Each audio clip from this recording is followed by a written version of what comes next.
Well everyone, say hello to the most brightly coloured dashboard I have ever seen inside of a stock car in GTA 5, and in fact, I think this might actually be a new interior. I don't think I've seen this before inside of GTA. This actually looks new to me. I could be wrong. I could be wrong on this.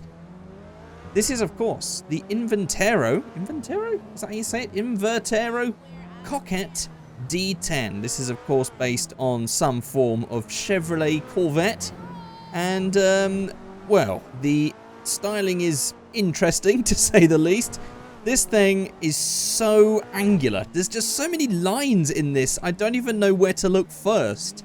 This thing has got more angles than a Michael Bay explosion scene. It's got more angles than a Japanese train upskirt video. Oh god, I should not be watching Top Gear and then trying to do this and trying to come up with those. They don't work.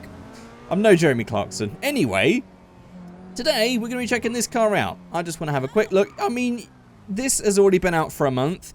You guys already know the deal. Oh, this always jumps into slow motion. This is always weird. Ooh, and there we go. You guys probably already know the deal with this car, but we'll just have a quick look around. This is, of course, in single player. This is, of course, all in single player, so I'm just going to go ahead and open up things. We've got the hood at the back. We've got the trunk at the front. Just a nice little frunk there. And then there is our engine right there, which you can actually just see through the window anyway. And then we have this rather bright orange interior, and I think this white is the secondary colour for the car. I'm going to quickly check. I have set the secondary colour to white, but it might just be a white and orange interior standard. I'm not quite sure yet. No, it is actually, see, this is a good thing that I checked. It is actually just a white interior. There we go. It is actually just orange and white. And so let's just have a look at some parts. Let's just jump in, vehicle options, menus, customs. We've actually got some liveries, so let's have a look at these first. We have the stock livery, which is nothing. We have the black racing stripe, pretty simple, and actually fits in perfectly. This is actually, I should probably get rid of the pearlescent on this, but that does fit in perfectly with the lines on the bonnet there. There we go. Default pearlescent makes this a little easier to see there. So we have the black racing stripe, which I think works really nicely with this car, especially because of the lines on the bonnet. We also have that in white as well, which with the red, I actually really like that look. I kind of wish it went all the way down the back though, but I like it from the front. It does look good from the front. And also, it matches the line on the roof as well.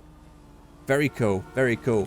Then we have the twin blacks, which don't line up with any of the lines. And so, in this case, that's a no from me, even if it does go along the back. We also have that in white as well. We have the Inventero stripes as well. Yeah, I kind of wish that lined up more with the lines. I think those initial racing stripes are much cooler, but we do have Patriot Beer for, of course, an American style one. We've got Paint Party, if you'd ever want that. Looks like some sort of Fall Guys livery with the bright colours going on. Then we have Racing Camo, which also has the initial primary colour as a stripe, which is kind of cool. And then we have the Pegasus Hunter again with the main colour stripe. Yeah, these aren't bad. I actually really like just the black or the white racing stripes. I'm actually just going to go for the white racing stripe on that first build. Interior colour, can we get rid of the orange? We can. Okay, we can actually change that whole area. I might, okay. No, that doesn't work at all. Oh, that's horrible. No. Okay, I think I might just put that back to a graphite black or something. I mean, I'm a little bit boring, but black interiors are best, let's be honest. Unless it's an old car and then sort of grey tweed or brown is equally as cool. So, onto the spoiler, we have the options of stock. We have the carbon version of the stock right there. We have the street wing, which gets rid of that stock spoiler, which makes this back end look a little weird. Why is that open? Is that supposed to be open? Let's open the hood and back down. Yeah. The closed bonnet actually has a massive gap. That is kind of weird. That feels wrong. Okay, this could be some absolutely terrible error or just a very weird styling cue. But we do have this version. We have this big racing wing. We have the carbon racing wing. Actually, do we have the stripe on that one? We don't. Interesting. Okay. Then we have the performance wing. We have the competition wing, which is absolutely massive on this thing. Or we have the carbon version of that. This looks so weird with anything other than the stock, just because of that massive gap. So I might just go for that carbon fiber wing. On the front, we have the options of stock. We have the vented splitter, which is going to add this massive jaw. Look at that. That is way too big. Massive. But we also have that with canards. We have the racing splitter as well. We have that with canards as well. And then we have the full splitter kit. This is all just a little bit too much for me, I think. I'm not really sure where I want to go with this build, but I think maybe the racing splitter.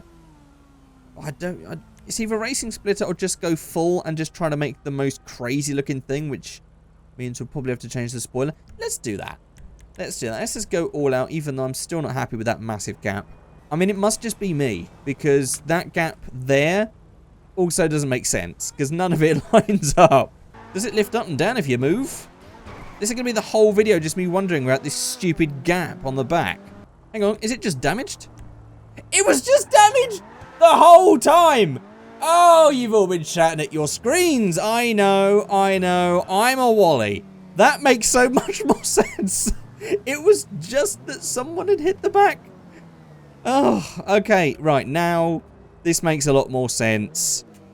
Right. In that case, big spoilers. Big spoilers is what we want. This thing, we want something crazy. I kind of wish that had the stripe, so let's go for the carbon. Oh, what an idiot I am. Well, on the back, we have the racing diffuser down the bottom here. We have the racing diffuser with canards at the top there. And then we have the tuner diffuser and canards.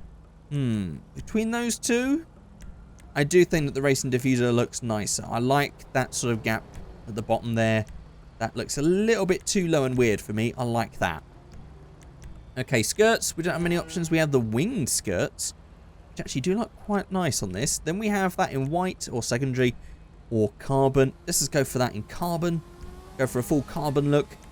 On the exhausts, we have on the back. Oh, this actually changes the whole rear section. Okay, so we have this.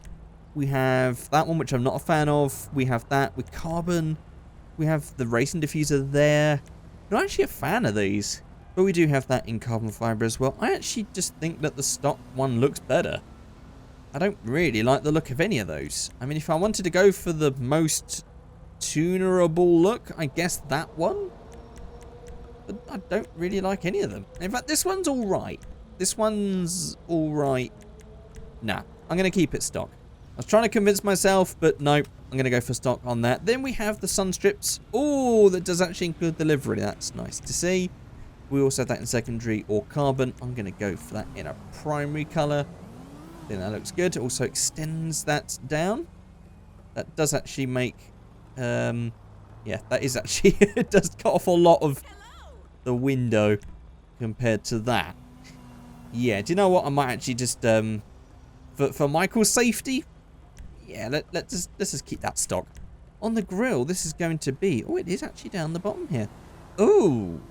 Oh, no. Okay, so actually...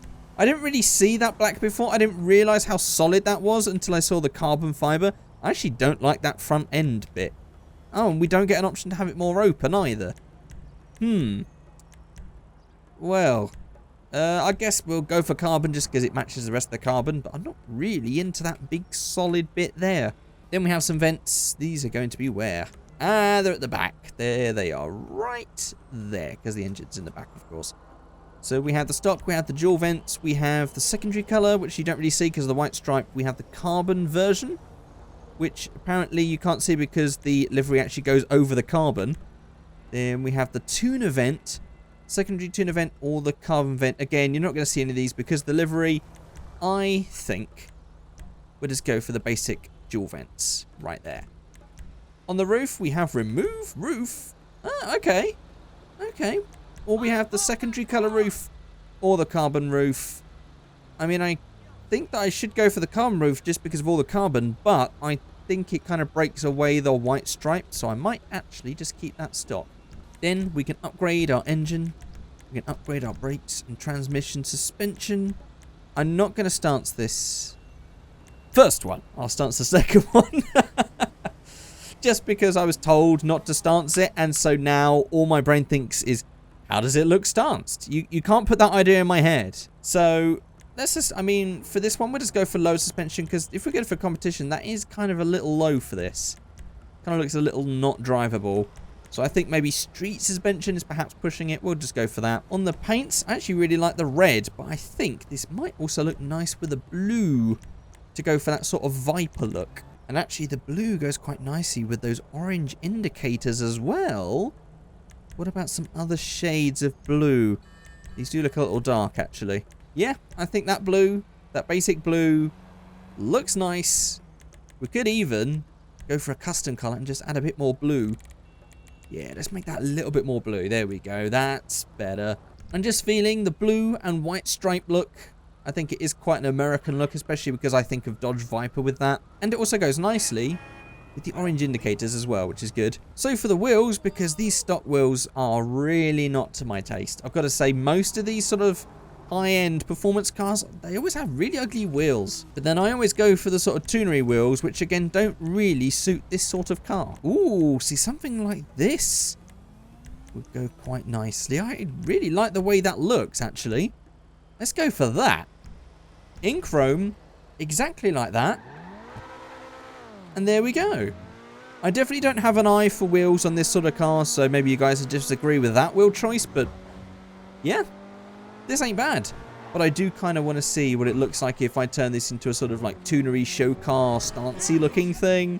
It has to be done. But this is not a bad car. The handling's good. You know, it's quick. Seems like a nice, solid race car. Oh, look, there we go. Oh, is that standard? Oh. What an idiot. Yeah, I actually really like this, especially with that massive wing, all the big splitters. In the end, when it all comes together, it looks alright. And actually, I've just spotted this Coquette on the side of the road, and you can really see the difference between these. That is a big difference. Look at that. I will say, though, I do prefer this one. I just prefer the simple looks of that one. You know, I think that this is just a little too busy. I think I'm just a fan of the more simpler, smoother car. He says, as driving an Evo, this is covered in little plasticky bits and vents everywhere. Oh, I'm always such a hypocrite. I love it. Right, let's check out a stanced version then, as I know you guys want to see it. Deep down, you know you wanna. Well, this is interesting. This is not my usual colour scheme. You could probably tell where this is going by the fact that I have a green-looking interior. I've gone for this because the camo that it went with is sort of green, and I also noticed that this little colour, the bands that we get in the middle, is kind of hard to colour match for, so I just went for this sort of like British racing green, as it was the only green that I could find that really sort of matched. And then I didn't do much else. I didn't change any of the spoiler or anything else. I just lowered it, made the wheels a little smaller, and I just gave it a little bit of camber. And there we go. This is sort of like, I don't know what theme this is, but this is, in my mind, this is someone who's bought the car. All they've done is they've wrapped it and then stanced it. They haven't done anything else. They've not changed any of the bodywork. It's just a simple wrap, lower, camber. And I'm sure you guys can let me know if you love it or hate it. But I will say, I actually think that this one is pretty solid. So let's jump out and go into the blue one, because I think this blue one's a nicer one to drive away with. Yeah, this car doesn't really suit stance. I knew it wouldn't, but as you guys, or as I had a comment telling me not to do it, it meant I had to do it. But yeah, I actually think that this one with all the parts is not bad. And actually, I will say, it does feel kind of European, sort of. These American cars, especially actually the Corvette, it's starting to feel a bit less American. I could definitely see like this body shape. It seems kind of, it's got like a bit of McLaren in there, I feel. It does look very angular, and I think that's something that, yeah, I'm not really a fan of. Oh, it's that Panto again. That rare modified Panto that we see every like once in a blue moon in GTA. Love it. Well, there we go. That is it. Thank you guys so much for watching. I didn't have a video yesterday, or as I'm recording yesterday, this video will be going out on Wednesday, so I didn't have a video on Monday. Because as I was driving down the road in my car, my dump valve popped off and I was left stranded. And by the time I had managed to get the car sorted, fixed, and I got back home and I did everything else I had to do, it was like 7 o'clock in the evening, so I just had no time. But I am sort of finishing up with the cars that we had for GT Online. If there is any other car that you think I should really specifically look at, you should let me know. I think all I've got left to check out is the new wheel designs. We might do some videos on like all off-road builds, or I think there's another set of wheels as well that they've added. So yeah, I want to cover those, but that's kind of it for the update. I kind of want to move on now and just go check out some cool mods and stuff, because that's the fun bit, I think. Especially because I think that the coolest car from this update, the BF Club, we checked out straight away. I mean, we pretty much finished on a high with that one. You couldn't top that car. But if you think there is one that you would like for me to check out, let me know in the comment section below, and I'll see what I can do. But that is it, guys. Thank you so much for watching, and I'll see you all next time. Goodbye.